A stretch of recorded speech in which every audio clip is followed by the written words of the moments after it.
Hello, everyone. Welcome to the very first episode of the English Master Hour. I am Justin. And I am Olivia. We are so happy you're here with us today. This podcast is for you, the person who wants to speak English better every day. That's right, Justin. Today, we are starting at the beginning. We are talking about basic grammar for speaking. Many people think grammar is boring. It doesn't have to be. Grammar is just the glue that holds our words together. Exactly. Today, we look at the most important word in English, to be. Am, is, and are. For example, I am Olivia. You are a listener.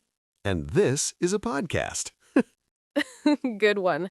Let's start with how we use these words when we meet someone new. Justin, if I see you at the park, what do I say? You can say, "Hi, I am Olivia. What is your name?" It is so simple but so important. Beginners often forget the word is. They say, "What your name?" Yeah, we need that is to make the sentence strong.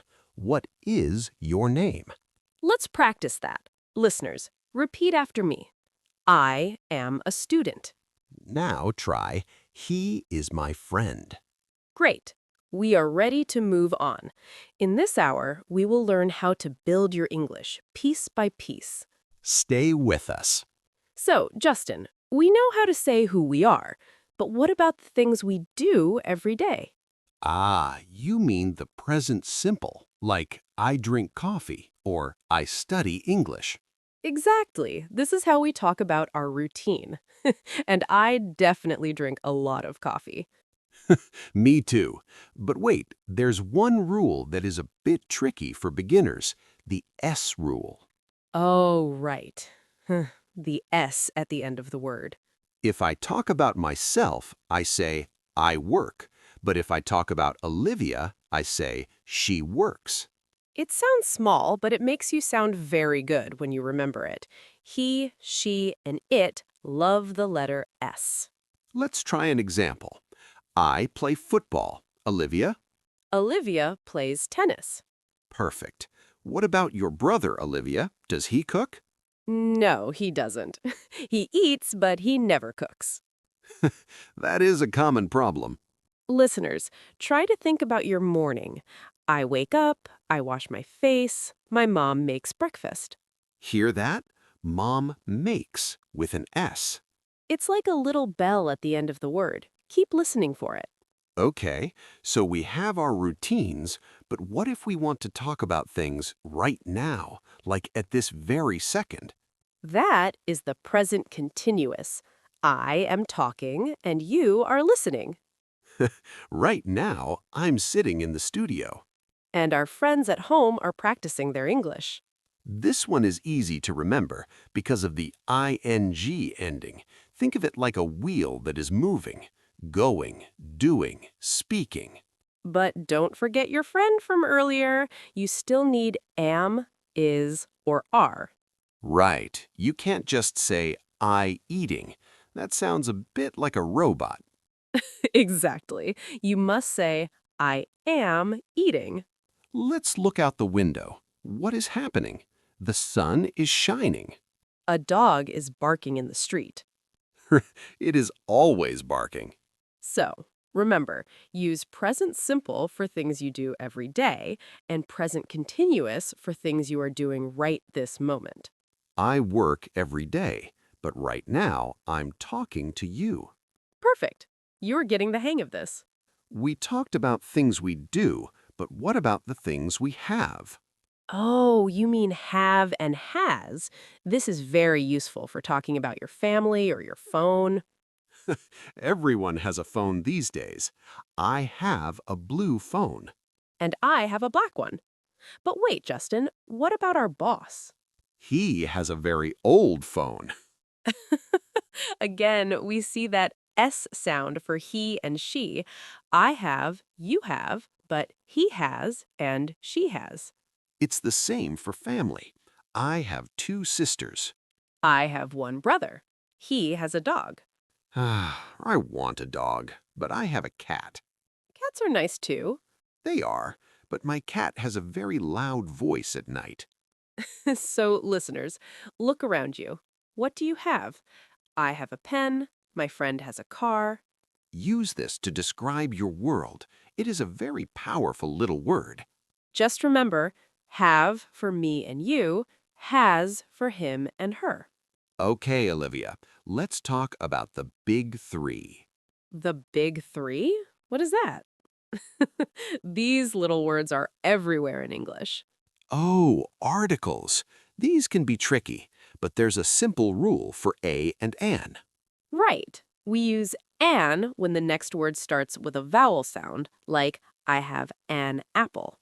And we use a for everything else. I have a banana. Now I'm hungry. But what about the?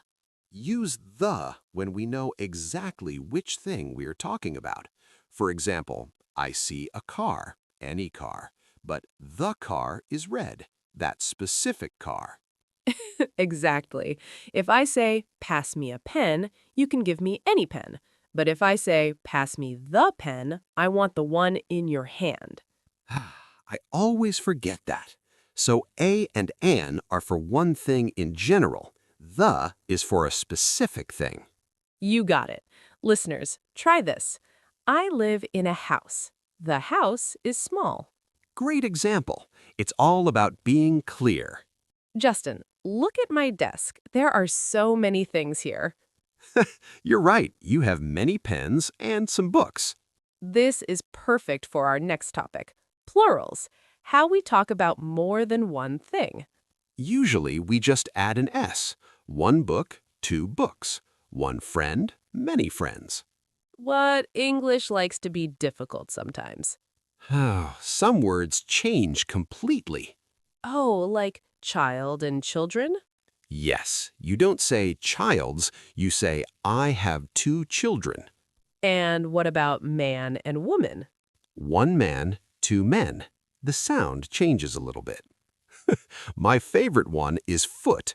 I have 2 feet, not 2 foots. Imagine if we said foots. That sounds funny. So, listeners, most of the time, just add that S, but watch out for those special words. Let's practice. One person, two people. One tooth, 2 teeth. Great. Just remember, when there is more than one, the word usually grows a little longer. Olivia, I want to talk about where things are. I'm looking for my keys. Again, Justin, they're right there on the table. Oh, you are right. They are on the table next to my coffee. These are prepositions of place, small words like in, on, and under. I always get in and on mixed up. Think of it like this. In is for inside a box or a room. The water is in the bottle. Okay, and on is for a surface. The laptop is on the desk. Exactly. And what if something is below the desk? Then it is under the desk, like my shoes. What about at? That one is popular. We use at for a specific point. I am at the door, or I am at the bus stop. Good one. So, in the kitchen, on the chair, and under the umbrella. And I am at the microphone talking to all of you. Practice these as you walk around your house today. It helps a lot. Olivia, I have a problem. I am always late for everything. I know, Justin. You need to learn prepositions of time. You mean in, on, and at? But we just use those for places. I know, it's confusing, right? But the rules are different for time. We use at for specific times, like the show starts at 8 o'clock. Okay, at 8 o'clock. And what about days, like Monday or Tuesday? For days, we use on. I will see you on Monday, or I have a party on Saturday. Got it. At for time, on for days. So when do we use in? In is for longer periods, in the morning, in the afternoon, or in the month of July. So I can say, I wake up at 7 a.m. in the morning on a Tuesday. Perfect. You used all three. Let me try another one. In the winter, I go skiing at the weekend. Actually, for the weekend, you can say at the weekend or on the weekend. Both are okay. English is full of choices. Just remember, at is a point, on is a day, and in is a big space of time. I'll try to remember that, starting at this moment. Justin, I am looking at your bag. It is very big. Is that your bag? Yes, it is my bag, and that is your coffee on the table. Thanks for reminding me. Today, let's talk about possessive adjectives. These are words like my, your, his, her, our, and their. We use these to show who owns what. For example, this is my microphone. And this is our podcast. What about a boy and a girl? If I see a man with a car, I say that is his car. Right. And if I see a woman with a cat, I say that is her cat. But wait, Olivia, what if we talk about a dog? Like, the dog is wagging its tail. Good point. We use its for animals or things, the house and its windows. Okay, so my, your, his, her, its, our, their. Let's practice. Listeners, look at your shoes. You can say, these are my shoes. Now look at a friend. You can say, your shirt is nice. You are wearing a nice shirt today too, Justin. Thanks. My shirt is new. Olivia, I have a question. I want to ask you something, but I don't know how to start the sentence. Don't worry. To ask a question in English, we usually need a helper. For the present simple, that helper is do or does. Oh, so instead of you like pizza, I should say, do you like pizza? Exactly. You put do at the very beginning. And what about our friend the S rule for he and she? Good memory. For he, she, or it, we use does. For example, does he speak English? Wait, if I use does, do I still put an S on the word speak? No, that is a common mistake. Does is very greedy. It takes the S for itself. So we say, does he speak, not does he speaks. Okay, so does steals the S. I like that. Let me try, do you have a car? And does she have a car? Perfect. And for short answers, you can just say, yes, I do, or no, I don't. Yes, she does, or no, she doesn't. You've got it. Listeners, try to ask a question today. Start with do or does. Do you want to keep learning? I hope the answer is yes. So we know how to ask yes or no questions, but what if I want more information? Then you need the question words. We call them the WH words. Who, what, where, when, and why. Oh, and don't forget how, even if it doesn't start with WH. True. Each one has a job. Who is for a person. Who is your teacher? Where is for a place. Where is the bathroom? I always need to know that one. Very important. When is for time. When does the movie start? And what is for a thing? What is that in your hand? We use why when we want a reason. Why are you laughing? Because English is fun. And how is for the way we do something. How do you spell your name? Listeners, remember the order. Put the WH word first, then your helper do or does. So, where do you live? Or what does she eat? Exactly. You're putting the pieces together now. Try asking a where or what question to a friend today. Olivia, I am so tired. I worked 10 hours yesterday.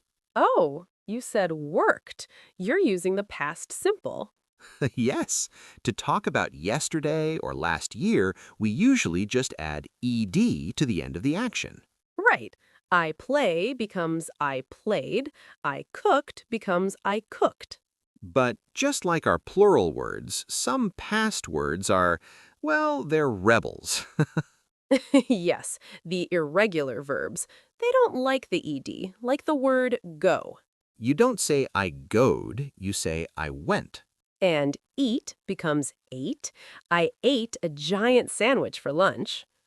Lucky you. What about see? See becomes saw. I saw a great movie last night. Listeners, don't worry about learning all of them at once. Just learn the most common ones first. Went, ate, saw, had, and did. For most other words, just add ed. I walked to the park and I talked to my friend. It's like a time machine for your sentences. Exactly. Yesterday is finished, but we can still talk about it. Justin, look, is that this pen or that pen over there on the far desk? This one in my hand is this pen. The one way over there is that pen. Perfect. Today we're talking about demonstratives. That is a big word for four small words. This, that, these, and those. It's all about how close the thing is to you. If it's in my hand or right here, I say this.